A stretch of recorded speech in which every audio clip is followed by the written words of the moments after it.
तो आइए पढ़ते हैं इसका पहला पद, और इस पद की कुछ पंक्तियां यहाँ हैं और इसके बाद हम दूसरी इसकी बाकी पंक्तियां पढ़ेंगे। और प्रसंग में आप लिखिए कि इस पद में मीराबाई जी ने अपने आराध्य श्री कृष्ण के प्रति अपनी अनन्य निष्ठा और आस्था को व्यक्त किया है तथा व्यर्थ के कार्यों में व्यस्त लोगों के प्रति दुख भी प्रकट किया है। तो हम ये पंक्तियां पढ़ते हैं। मीराबाई जी कहती हैं, मेरे तो गिरिधर गोपाल दूसरो ना कोई, दूसरा मीन्स अन्य कोई नहीं है, केवल और केवल मेरे गिरिधर गोपाल ही हैं। गिरिधर जो गिरी को उठाने वाला, गिरी अर्थात पर्वत। कौन सा पर्वत उठाया था इन्होंने? गोवर्धन पर्वत। गोवर्धन पर्वत को उठाकर जब बहुत मूसलाधार बारिश हो रही थी ब्रिज में, तो इन्होंने ब्रिजवासियों की रक्षा की थी और उस पर्वत के नीचे सारे ब्रिजवासी आ गए थे। इन्होंने अपनी छोटी उंगली पर पूरा पर्वत उठा लिया था, तब से इनका नाम गिरिधर पड़ गया। और गोपाल इसलिए कहते हैं कि ये गाय को पालते थे, तो गाय को पालने वाला गोपाल। अब दो बार एक ही व्यक्ति को संबोधित किया, दो नाम लेके, अलग अलग नाम लेके उन्हें, तो उसका मतलब वे अपनी बात को प्रभावी बनाना चाहती हैं एक ही चीज़ को रिपीट करके। तो उन्होंने कहा, मेरे तो केवल, मेरे तो जो एकमात्र संगी हैं, एकमात्र प्रियतम हैं, वे श्री कृष्ण ही हैं, उनके अतिरिक्त और कोई नहीं है।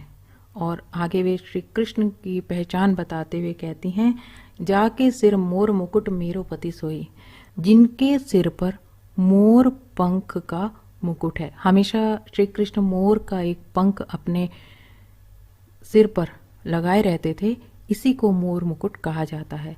तो मोर मुकुट जिसके सर पर है वही मेरा पति है। यहाँ इन्होंने दो पंक्तियों में अपनी अनन्य आस्था को दर्शाया है। आगे वे कहती हैं, छाड़ी दई कुल की कानी। कानी कहते हैं मर्यादा को। कुल ये अनेकार्थी शब्द है, एक अर्थ होता है टोटल, एक अर्थ होता है खानदान। वे कह रही हैं कि उन्होंने अपनी कुल की मर्यादा को छोड़ दिया है और अब कोई कुछ भी कहे मुझे उसकी परवाह नहीं है। कहा करे कोई कुछ भी कहता रहे, मुझे इसकी परवाह नहीं है, मैंने तो अपने कुल की मर्यादा को भी त्याग दिया है। संतन डिग बैठी बैठी, डिग का अर्थ होता है साथ, तो साधु संतों के साथ बैठ बैठ कर मैंने लोक लाज भी खो दी है। आगे मीराबाई कहती हैं कि असोन जल सींच सींची प्रेम बेल बोई, अब तो बेल फैले गई आनंद फल होई। तो वे कहती हैं कि कृष्ण प्रेम रूपी जिस बेल को मैंने बोया था, उसे मैंने कृष्ण के वियोग में बहने वाले आंसुओं के जल से सींच सींच कर पल्लवित और पुष्ट किया है। कृष्ण के प्रति प्रेम रूपी बेल को उन्होंने अपने आंसुओं से सींचा है और अब बेल बढ़ गई है और उसमें से उन्हें आनंद रूपी फल की प्राप्ति हो रही है। अब इन चार पंक्तियों को हम पढ़ने से पहले जान लेते हैं मथनी क्या होती है, क्योंकि मथनी शब्द यहाँ आया है और दही से घी निकालने की बात भी हुई है। तो मथनी आप चित्र में देखें, इससे दही को मथकर मक्खन निकाला जाता है और मक्खन से घी निकाला जाता है और नीचे जो बच जाता है छाछ, उसको फेंक दिया जाता है या उसको छोड़ दिया जाता है। तो यहाँ उसी उदाहरण को लेकर मीराबाई अपनी भक्ति के बारे में कह रही हैं। कहती हैं कि दूध की मथनियाँ बड़े प्रेम से बिलोई, यानी जो दूध की मथनी है उसको मैंने बड़े प्रेम से मथा है, बिलोया है। बिलोना मथना एक ही बात है। दधी मीन्स दही, घृत मीन्स घी, काढ़ी लियो निकाल लिया, डारी दियो डाल दिया, छोई छाछ। अभी कहती हैं कि मैंने तो दही को, इसमें दही को मत कर, इसमें से घी निकाल लिया है और छाछ को छोड़ दिया है। और यहाँ जो घी है वह कृष्ण प्रेम का प्रतीक है और छाछ सांसारिक मोहमाया का प्रतीक है। अब वे कहती हैं भगत देखी राजी हुई। तो वे कहती हैं कि जब मैं भक्ति भाव में लीन लोगों को देखती हूँ, जो भक्त हैं उनको देखती हूँ तो बहुत प्रसन्न होती हूँ। जगत देखी रोई, लेकिन जब मैं संसार को देखती हूँ, उसके सांसारिक मोह माया में डूबा हुआ देखती हूँ तो बहुत दुखी होती हूँ। कहने का अर्थ है उन्हें संसार में वे लोग जो सांसारिक मोह माया में उलझे हैं उन्हें देखकर दुख होता है। दासी मीरा लाल गिरधर तारो अब मोही। तारो मीन्स पार लगाना। पार कहाँ से लगाएंगे? इस संसार रूपी सागर से, जिसे हम भव सागर कहते हैं। मीराबाई जी कहती हैं कि हे गिरधर लाल, मैं तो तुम्हारी दासी हूं और अब तुम ही मुझे इस भव सागर से पार लगाओगे या पार उतारोगे। हम विशेष देखें तो यहाँ इस पद में मीरा के एक निष्ठ प्रेम का भाव हमें देखने को मिलता है, या हम कह सकते हैं कि कृष्ण को ही अपना सर्वस्व मानकर वे इसमें गर्व का अनुभव करती हैं। भाषा अगर हम देखें तो राजस्थानी और ब्रज भाषा का मिला जुला रूप है। अलंकार, अनुप्रास अलंकार मोर मुकुट में है, कुल की कहानी, कहा करी, लोकलाज, गिरधर गोपाल आदि में। रूपक अलंकार आपको मिलेगा प्रेम बेली, प्रेम रूपी बेल, और आनंद फल में। और पुनरुक्ति प्रकाश अलंकार है बैठी बैठी और सींची सींची में। गुण इस पद का माधुर्य है और छंद पद है, गेय पद है। और अब इस पद का हम सार जल्दी से देख लेते हैं कि यह पद मीराबाई द्वारा रचित है। मीराबाई जी एक कृष्ण भक्त थीं और इस पद में वे कह रही हैं कि श्री कृष्ण के अलावा उनका और अन्य कोई आराध्य नहीं है। वे श्री कृष्ण को अपना पति मानती हैं। श्री कृष्ण ने मोर मुकुट धारण किया हुआ है। वे कहती हैं कि श्री कृष्ण को पाने के लिए उन्होंने अपनी कुल की मर्यादा को भी त्याग दिया था। अब कोई कुछ भी कहे उन्हें कोई फर्क नहीं पड़ता, अर्थात वे इस बात से बेपरवाह हैं कि कोई कुछ कह रहा है। लोगों की बातों का अब उन पर कोई असर नहीं होता। वे कहती हैं कि मैंने तो साधु संतों के साथ बैठकर अपनी लोक लाज भी छोड़ दी है। आगे वे कहती हैं कि मैंने श्री कृष्ण प्रेम की जो बेल बोई थी उसे उन आंसुओं से सींच सींच कर पल्लवित और पुष्ट किया है जो उनके विरह में बह रहे थे, अर्थात उनके वियोग में बहने वाले आंसुओं से सींच कर मैंने अपनी कृष्ण प्रेम रूपी बेल को सींचा है और अब यह बेल इतनी फैल गई है कि उससे आनंद रूपी फल की प्राप्ति होती है। आगे वे कहती हैं कि मैंने कृष्ण रूपी प्रेम को पा लिया है और सांसारिक मोहमाया को छोड़ दिया है। जिस तरह से दही को मथकर उसमें से घी निकाल लिया जाता है और छाछ को छोड़ दिया जाता है। आगे वे कहती हैं कि मैं उन लोगों को देखकर प्रसन्न होती हूँ जो भक्ति भाव में डूबे रहते हैं और उन लोगों को देखकर दुखी होती हूँ जो सांसारिक मोहमाया में फंसे होते हैं। तो अंत में वे कहती हैं अपने इष्ट से प्रार्थना करती हुई कि हे गिरधरलाल, अब तो मैं तुम्हारी दासी हूँ और तुम ही मेरा उद्धार करो, अर्थात मुझे इस भवसागर से पार लगाओ।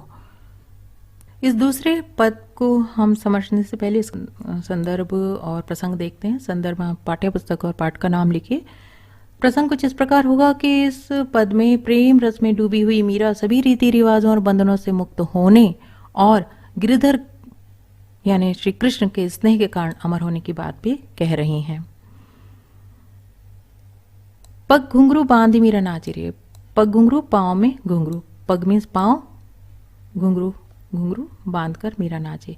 नारायण उन्होंने श्री कृष्ण के लिए कहा है, लोग कहे मीरा भई बावरी। बावरी मीन्स पागल या बावली, कुलनासी कुल का नाश करने वाली, न्यात कुटुंब के लोग, विष यानी जहर, राणा उनके देवर के लिए कहा है, और राणा वही थे जिन्होंने भेजा था विष का प्याला। हांसी हंसदी, मीरा के प्रभु गिरधर नागर यानी जो उनके श्री कृष्ण प्रभु हैं, वे बड़े चतुर हैं। सहज मिले अविनाशी, अविनाशी जिसका कभी नाश ना हो, सहज मिले स्वाभाविक रूप से मिलते हैं। कौन है यहाँ अविनाशी? श्री कृष्ण। अभी वे कहती हैं इस पंक्ति के द्वारा कि पग घुंघरू बांधी मीरा नाची, कि कृष्ण की भक्ति में वे इतनी रंग गई हैं, उनको रिझाने के लिए उनकी मूर्ति के सम्मुख वे पांव में घुंघरू बांधकर नाचती हैं। उनके नृत्य करने पर बहुत से लोगों को आपत्ति होती है, लेकिन वे कहती हैं कि मैं तो मेरे नारायण सु आप ही हो गई साची। वे कहती हैं मैंने तो अपने आप को अपने इष्ट, अपने आराध्य को समर्पित कर दिया है। मैं तो मेरे नारायण की हूँ, मेरे श्री कृष्ण की हूँ, और उनकी होकर मैं पवित्र और सच्ची हो गई हूँ, अपने आप ही पवित्र और सच्ची हो गई हूँ। लोग कहे मीरा भई बावरी, वे कहते हैं कि लोग कहते हैं कि मीराबाई पागल हो गई है, पगला गई है, बावली हो गई है, क्योंकि वह अपने राजकुल की मर्यादा को छोड़कर मंदिरों में नाचती गाती है, साधु संतों के साथ उठती बैठती है। उसने राजकुल की वधू के विपरीत आचरण किया है, और लोग इसलिए भी उसे पागल कहते हैं क्योंकि इतनी सुख सुविधाओं को छोड़कर एक फकीरी का जीवन जीने के लिए वह मंदिरों में नाचती गाती रहती है। तो लोग कहते हैं यह इसका विवेक शून्य हो गया है, इसकी मति भ्रष्ट हो गई है, यह पागल हो गई है। न्यात कहे कुलनासी, और जो कुटुंब के लोग हैं तो उसे कुल का नाश करने वाली कहते हैं, क्योंकि यहाँ वहाँ लोगों के बीच में नाच गाकर, साधु संतों के साथ उठ बैठकर, मंदिरों में रहकर मीराबाई ने अपने कुल पर कलंक लगा दिया है, कुल का नाश करने वाली बन गई है। विष का प्याला राणा भेजिया, पीवत मीरा हांसी, और विष यानी जहर का प्याला राणा जी ने, जो उनके देवर हैं, उन्होंने भेजा कि इसका जीवन समाप्त हो, ताकि हमारे कुल पर जो लोग उंगली उठा रहे हैं वह सब रुक जाए। तो वे मीराबाई को मारना चाहते थे, लेकिन उस विष को पीकर मीरा हंसती। वह क्यों हंसती? उसने व्यंग किया उन लोगों पर जो कृष्ण भक्ति के विरुद्ध थे, तो उन्होंने इस प्रकार हंसकर उन पर व्यंग किया कि तुमने तो जहर का प्याला मुझे मारने के लिए भेजा, लेकिन कृष्ण भक्ति में इतनी शक्ति है कि वह विष किसी भी प्रकार का उन पर असर नहीं कर सका। और इस घटना के बाद मीरा की आस्था श्री कृष्ण के प्रति और भी अधिक दृढ़ हो गई। उन्हें ऐसा लगा कि जैसे उन्हें बहुत ही आसानी से श्री कृष्ण के दर्शन हो गए, या श्री कृष्ण को उन्होंने पा लिया। तो वे कह रही हैं कि मीरा के प्रभु गिरधर नागर, कि मीरा के तो प्रभु श्री कृष्ण बहुत ही चतुर हैं, मुझे बहुत ही सहजता के साथ उस अविनाशी के दर्शन हो गए, या मुझे उस ईश्वर की प्राप्ति हो गई। इस पद के विशेष में आप लिख सकते हैं कि इसमें कृष्ण के प्रति मीरा की अटूट भक्ति देखने को मिलती है। फिर शिल्प सौंदर्य में आप लिख सकते हैं भाषा, ब्रज भाषा में राजस्थानी भाषा का मिश्रण है, या लिखिए राजस्थानी और ब्रज भाषा का मिला जुला रूप है, सरल है भाषा। और उसके बाद आप लिखेंगे अनुप्रास अलंकार, जो कहे कुलनासी में है और गिरधर नागर में है। फिर दृश्य बिंब आपको देखने को मिलेंगे, लोग कहे बावरी और पग घुंघरू बांध मीरा नाची रे, बहुत ही अच्छा दृश्य बिंब है यहाँ। छंद में आप लिखें गेय पद है, और उसके बाद रस में आप भक्ति रस लिख सकते हैं। पाठ्यपुस्तक का पहला प्रश्न है, मीरा कृष्ण की उपासना किस रूप में करती हैं? तो मीरा कृष्ण की उपासना अपने पति के रूप में करती हैं, उन्हें अपना सब कुछ मानती हैं, उन्हें अपना स्वामी कहती हैं और स्वयं को उनकी दासी मानती हैं, और साथ ही साथ वे श्री कृष्ण के प्रति इतनी समर्पित हैं कि उनको अपना प्राणाधार समझती हैं। वह रूप कैसा है? तो इन पदों के अनुसार हम श्री कृष्ण का रूप इस प्रकार से वर्णित कर सकते हैं कि श्री कृष्ण गिरि को धारण करने वाले हैं और उन्होंने मोर का मुकुट पहना हुआ है और श्री कृष्ण के प्रति मीरा समर्पित हैं। श्री कृष्ण का रूप बहुत ही मनभावन है। भाव और शिल्प सौंदर्य स्पष्ट कीजिए, ये मैं समझा चुकी हूँ आपको। लोग मीरा को बावरी क्यों कहते हैं? इसके भी मैंने दो कारण बताए। एक, वे राजकुल की वधु के विपरीत आचरण कर रही हैं, इसलिए उन्हें बावरी कहा जा रहा है। दूसरा कि वे सुख सुविधाएं, भौतिक सुख सुविधाएं छोड़कर और फकीरी का जीवन जी रही हैं, इसलिए लोग उन्हें बावरी कहते हैं।